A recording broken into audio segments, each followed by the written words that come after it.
frustrated and I was like so annoyed that I normally I can repeat things verbatim.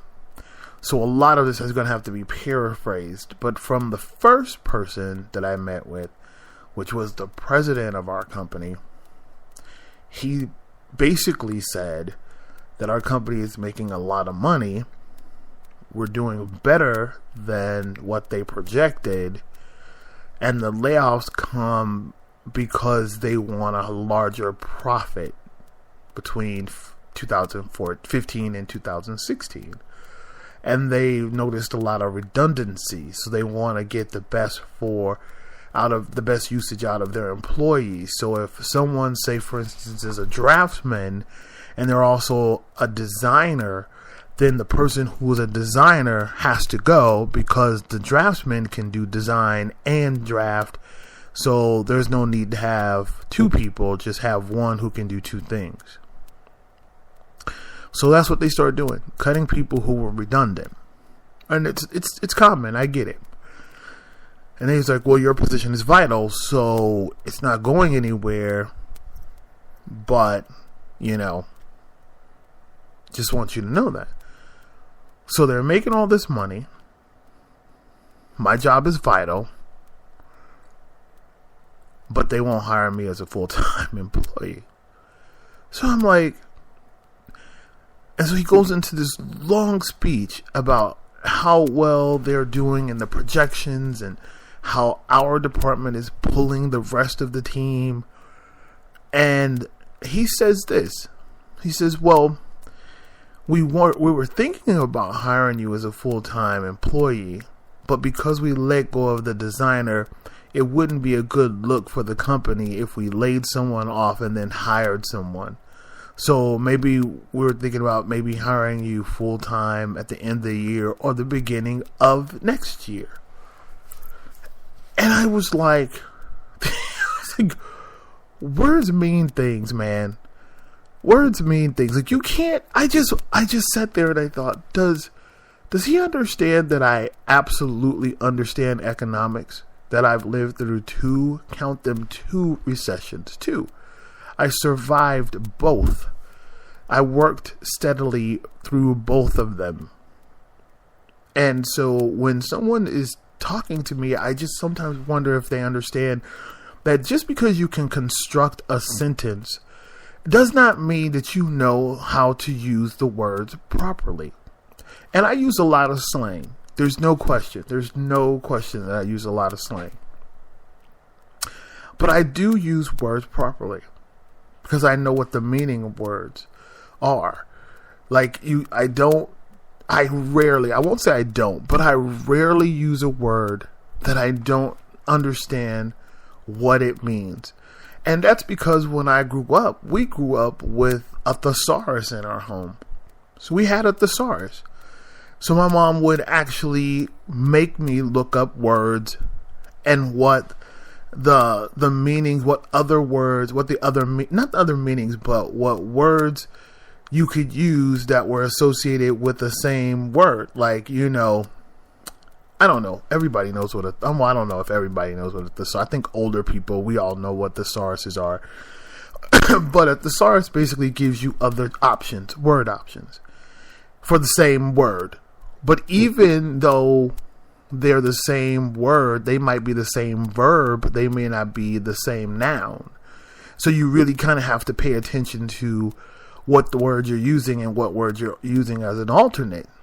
But the point is, the president of my company is actually having this conversation with me, and I don't know that he understands the words that he's using, because all a while he's speaking to me, he's saying that they have the money to hire me, that I'm absolutely vital, that I've done and I continue to do an amazing job, and that the position that I'm in was never going to be terminated because it was critical and I'm doing an amazing job at it. And there were two temps who were kept, and it was me and one other person. And he said, well, I don't want you to leave because I really do think that you are, vital to the project. You're doing well. And he was saying he invited me to basically just stay on board as a temp. And I just thought, are you listening to what you're saying, man? Like, who in their right mind would take that? That's not even an offer. It's a status quo. I got a new job. When a person leaves a company because they have a new job, the counter offer is to do better than what you are about to receive. You don't leave the person at status quo. Not if you want them. Like, if you don't want them, you just say, thanks for your time. We appreciate it. As a matter of fact, when you're a temp, you don't even need to have a conversation. The agency gets called. Everybody gets, notified. Your badge doesn't work. I mean, there is just a list of things that happen. But the one thing that normally doesn't happen is you don't get called into the president of the company his office and be told that you're doing an amazing job, that they want to keep you. However, only as a temp, at the same amount of money, doing the same thing. And then he said, just make sure you do the right thing. Make sure you make the right choice. And the choice is here, just in case I've rambled on so much and you hadn't paid attention, or I've rambled and you've forgotten, the choice would be to stay there, making the same amount of money, watching people being laid off as a temp, no benefits, versus going to a permanent job, making a lot more money an hour, becoming a permanent employee in 60 days with insurance benefits, medical, 401k, and an additional, you get 2 weeks a year plus an additional 10 days for sick. So, what decision needs to be made? Like, for real. So I'm asking myself, when people have these conversations with people, and I get it, not all people who are in an authoritative role are intelligent. Sometimes they just got the position because they were in the right place at the right time, or they're a friend of a friend, or they're a child of someone who owns a company. I mean, there are multiple reasons why someone can be in charge. But in this case, they sought him out. They literally, he's new. Like, he and I basically started around the same time, because the other president was let go, probably because he offered temps the opportunity to be temps. But this guy, I mean, he's a really nice guy. There's no question he's really nice. So, but that's not the thing. It's like he is the president, and he's offering me a job that I already have with absolutely no movement. And I'm like, who does that? So then I'm like, okay, that's cool. Whatever. Whatever. Thinking. So I'm sitting there, and he's like, well, just think about it. And I'm like, sure. Now mind you, it's done. Like, I was teetering. I was going back and forth before the meeting, because I really wasn't sure. I was like, maybe I'll just stick it out because maybe it'll, blah, blah, blah. But this is before the people offered me a job. It's like, whatever. So the VP comes by, says, hey, can I have a moment with you? And I'm like, sure. So he says, well, I already know you spoke to the person. I'm not going to say his name. I already spoke to that person, but I just kind of want to reiterate what he said and let you know how important you are to the team. And, you're very well liked. Everybody knows who you are, how important you are, and blah, blah, blah. And I'm like, no, I got it. And I really appreciate it. I said, it speaks volume for the company. I'm using all the corporate terms and, trying to sound all, diplomatic, and yet very interested and entertained by the very thought of them wanting to keep me. But I'm like, I'm good. So he's like, all right, well, I just wanted to follow up with him, and maybe you can let me know your decision, what you decide. Just let me know, send me an email, blah, blah, blah. I'm like, sure. So then day's winding up, director comes by. Now, I work with him more so than I work with the other two, because I can pretty much work with him on projects all the time. So he's like, hey, can I have a moment with you in my office? And of course, you know what it's about. So I'm like, sure.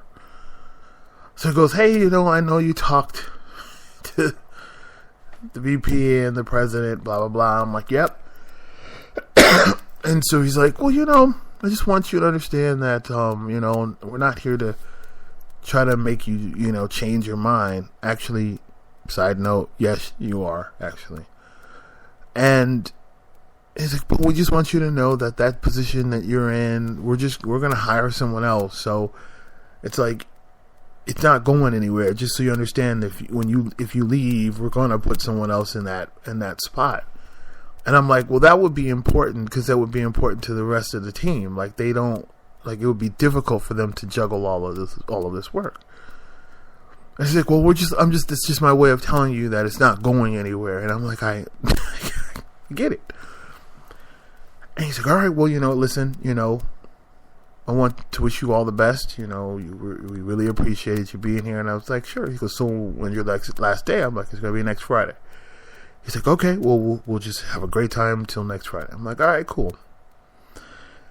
And so at the end of the day, I pull my boss to the side and I'm like, okay, are you familiar with all of the conversations these people have had with me today? And he's like, no, not really. And so I give him an update and tell him all what's up. And he's just like, wow, that's crazy. And I'm like, yeah, this is what's been happening. And so, basically, they couldn't offer me, full-time work as a permanent employee. And then I find out at the end of the day, Friday, that a girl from Chicago started 2 months after me. She quit Friday, and she's in a totally different department than me. I have to say that. She works upstairs. She works for a totally different department. She quit. They offered her a full-time job. Permanent. It's just like, how is that even possible? And you just have to think about it. You automatically know what it is. You know what it's about. It's no question at this point. And that's fine. But I just wonder, and I was asking my boss, and I was talking to my friend April, I was like, do people actually listen to what they say when things come out of their, like, you have to understand, on the whole, for the most part, this show is for entertainment purposes. It's really about me just saying whatever I want. It truly isn't to, magnify causes or bring consciousness to situations. It's nothing like that. It's not even supposed, because I try to literally avoid any current events like racism in America. I just don't want to do all that. That's just not what I'm about. But this particular situation is so interesting to me that 3 people looked me in my face and said they could not offer me a position as a full-time employee because it wouldn't be a good look based on laying some people off. But then another person does it, and she gets offered a position immediately. And by the end of the day, she said no. She decided to take her position because her feelings were, why did it take me to quit before you guys decide to offer me a permanent job? And that's a principle I think I would stand on normally. I probably would. But in this case, it wasn't even about that because I wasn't even offered that opportunity. And I was like, wow, people are just so shady. Just shady. And it's almost difficult for me to even go to work and participate in the bullshit meetings that we have every Wednesday. Because then you're just like, and I'm not going to say I don't doubt that I'm vital, because I know my work. I know who I am. I have a great work ethic. And that's not even a question. And I know who I am, and I'm funny, and I'm dedicated. I work all day. I don't Facebook. I don't text during work. I'm straight through. But my boss texts all day. When he's at his desk, he's literally